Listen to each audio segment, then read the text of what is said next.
This game tonight between the Alabama Crimson Tide and the Georgia Bulldogs was like a heavyweight fight. Normally when you see these two SEC heavyweight titans meet one another, it's further down in the calendar, closer to December than mid to late October. Guys, I'm gonna be honest with you. The narrative was Georgia has a balanced attack both on offense and defense. And the Alabama Crimson Tide, they have a good offense, but their defense is weak.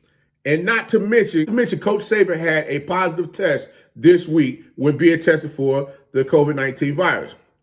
But guys, we're going to get into the outcome of the game because I know many of you like myself were sitting there wondering, what in the heck just happened? Yes, sir. We're going to get into it right after the jump.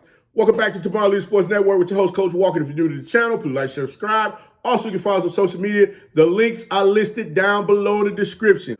When I tell you this heavyweight battle between these two teams started off with each team trying to fill the other one out, trying to see which way they were going to go based on which punch came at them first. Each team landed blows early. You had the Alabama Crimson Tide jumped on the board first, and then you had the Georgia Bulldogs come right back behind, striking, letting them know, hey, look, we're here to play tonight.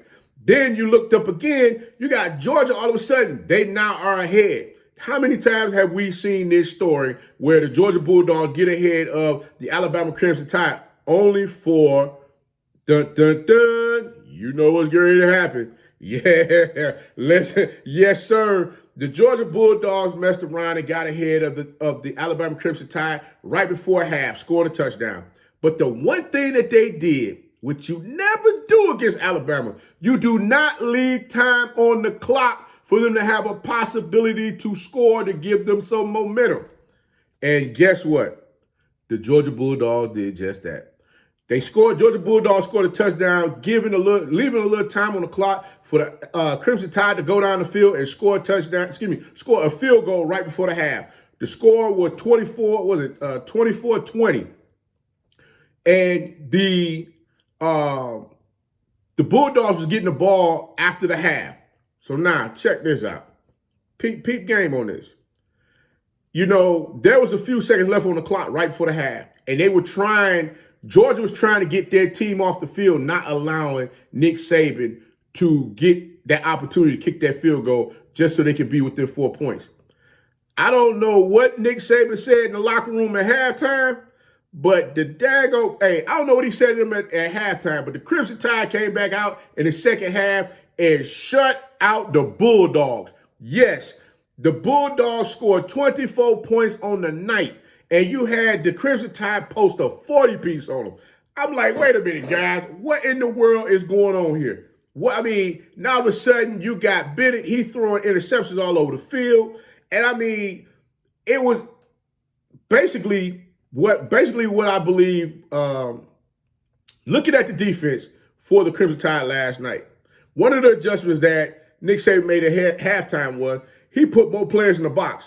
He said, hey, enough is enough of letting this kid sit back here getting comfortable. If we can't get to him, we're going to bat his passes down, letting them know, hey, look, you're not going to get a big pass off catching us with our pants down. And that's exactly what they did. In the first half, yes, I believe they batted down 2 passes. In the second half, they batted down another 3 passes. And passes that if those passes could have connected, those was big plays that could have possibly scored touchdowns for the Georgia Bulldogs. Alabama defense sacked Bennett twice. Hit him a little skittish back there in the backfield because now you're trying to figure out my passes are being batted. Now they're touching me up a little bit. What exactly is going to go on here? And he just got to throw errant balls. And the Bama defense, they picked it up. They picked up the pace. What got me the most was the fact that the running game, the Bulldogs running game was opening up the pass for them in the first half. And it was almost like the running game became invisible. All of a sudden, we're going with running back by committee. You're running the same plays with different backs. And the Crimson Tide was sitting on it. Alabama just sat on the play, let them know you're not going to run this tonight. You're going to come up with something different. As I stated in the beginning, was that Alabama's defense was not going to stop anybody. But guess what? They, according to what the analysts were saying previously before the game, hey, Georgia can come out here and score on Bama at will. I guess y'all found out the hard way. Georgia put up 24 points at the half, and after that, they didn't put up nothing. So, yeah, I'm sure these two teams are going to meet each other again, probably in the SEC championship. But remember this, each team is going to get better, which is going to make out for a wonderful heavyweight title fight at the end of the season in the SEC between the Alabama Crimson Tide and the Georgia Bulldogs. Guys, tonight, the Crimson Tide is the king of the SEC. You got to give them their credit. No one expected the Crimson Tide to pull this off because they have such a young defense.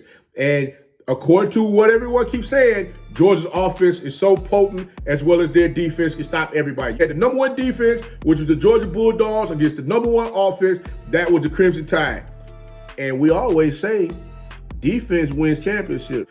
Guys, until next time, the Georgia Bulldogs play Kentucky next week and Alabama plays Tennessee. Who you got? Leave me a comment below. But if you like the content, please like, share, subscribe. Also, you can follow us on social media. The links are listed down below in the description. And remember, guys, be that one and lead.